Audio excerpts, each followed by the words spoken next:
Ndewonu ndị nke m n'ọnụ n'ụbọchị nke tata aka m bụkwa ọbụ m na-eme onye na-agbasa oziọma cryptocurrency. So ihe nwetara n'ụbọchị nke tata bụ ka esi akpata ego na cryptocurrency. Mana ọtụtụ n'ime anyị na-aka na-anụ maka cryptocurrency mbụ ha ya na-asị ihe crypto nke gịnị ka ọ bụ gịnị ka ọ bụ. Ọ bụ niile esonyere m na channel m na-akụzi ọtụtụ ihe gbasara cryptocurrency, ka esi akpata ego na cryptocurrency dị mma igo na ihe niile kwesịrị ịmụ maka crypto. Ya bụ dịka topic nke taa si wee dị ka esi akpata ego na cryptocurrency. Cryptocurrency nwere ọtụtụ ụzọ esi akpata ego na, mana tupu anyị agaba n'ilu o nwere ọtụtụ ihe ị kwesịrị ịma tupu ibido kpata ego na cryptocurrency. Dịka anyị si mara na cryptocurrency abụ ihe na-ebunye ego n'ike. Cryptocurrency bụ ihe a na-enwe ndidi na ihe ndidi dịka uwe. So tupu anyị agaba n'ilu, ama na ọtụtụ n'ime anyị na-anụ maka Bitcoin, maka Bitcoin price kịta ya ọ na-agbago. Ụfọdụ n'ime anyị na ụfọdụ crypto analyst na-asị ha Bitcoin ọ ya esi from ebe ọ nkịta ruo $100,000 na a lot of things. Ọ bụghị inekwa anyị na Chiba last week and this week Chiba just na-agbago. Mana ọtụtụ n'ime ya na-asịkwa ha ọkwa na mango Bitcoin, ọ bụkwa na mango nke a.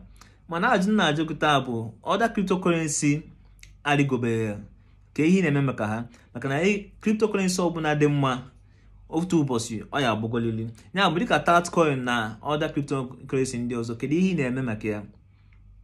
Akwa ajụ na-ajụ gị taa, maka na crypto na igo Bitcoin taa abụghị na other cryptocurrency ahịa ha abụghị. Ya bụ ọ bụrụ na ị chọrọ igo Tatcoin ma ọ bụ na ị nwere cryptocurrency ọ bụla ị chọrọ igo, ebe ọ ya bụ igo obi eruo oge a na ịkpọtụrụ m n'akala mmedosa na comment section ka iweo go Tatcoin ma other cryptocurrency ọ bụla ị chọrọ, ma ọ bụkwa na ị chọrọ ile ya USDT anọkwa m ya.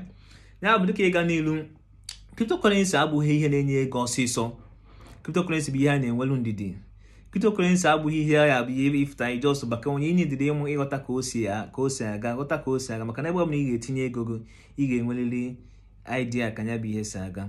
Ya bụ dịka crypto si wee dị, cryptocurrency na dị very very volatile, ọ na-agbago na-agbada. Ya bụ tupu itinye ego na crypto o nwere ọtụtụ ihe ndị ọzọ ị kwesịrị ime. Always do your own research, maka na cryptocurrency ọ buru ibu and enwere ọtụtụ ihe bụ fake na ya.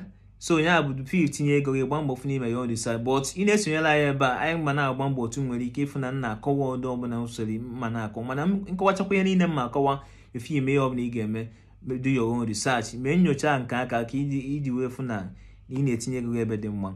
Ya bụ ọtụtụ ụzọ nwere ike isi wekpata ego na cryptocurrency bụ day trading, airdrops, farming, providing liquidity, staking, crypto management, account management, and so many other programming, so many others. So due to time ka m just kọwaa ọtụtụ ihe, just few of them. Achọghị m ka vidio atọ nnukwu ogologo ka ndị ka unu nwa na-awọ ndị hapụ esi ya na vidio nke etoka. So mma akọwa ịbụọ maọbụ ịtọ n'ime ha, so that ọ bụsịkwa na o nwere ọzọ ịchọzikwara ịma, akala eji enweta m na WhatsApp dị na comment section, isonyere m ebe a. Ya bụ ọ bụ ụzọ dịka nsi wee list ụzọ ndị esi akpata ego dịka trading. O nwere ndị ọrụ ha bụ full ọrụ ha bụ ịhago cryptocurrency low.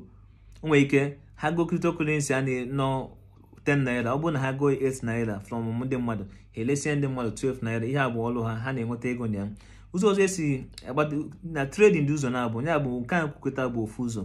Ụzọ nke ọzọ esi akpatakwa ego na ya bụ ndị na-ame analysis, ndị ya bụ after crypto chart like this, ha analyze ya mmalụ na crypto ya agbago ka ya agbada kweghọta. So ọ bụrụ na ha mmalụ ndị mecha dị analysis, ha mmalụ na ha ego ma na ha sell. So ihe a niile bụ ụzọ esi amata. Mana ọ bụrụ na ịchọ ịmụta ka ihe a niile si aga ọfụma, ị nwere ike kpọtụrụ m ka anyị nye ntụziaka otu nke kwesịrị m.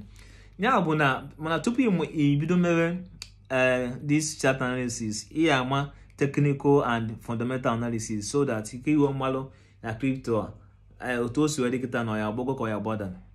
Ụzọ ọzọ ndị mmadụ si akpata ego, ihe a niile bụ nke akịta na chikwu bụ free money. Ihe a na-akpọ airdrops.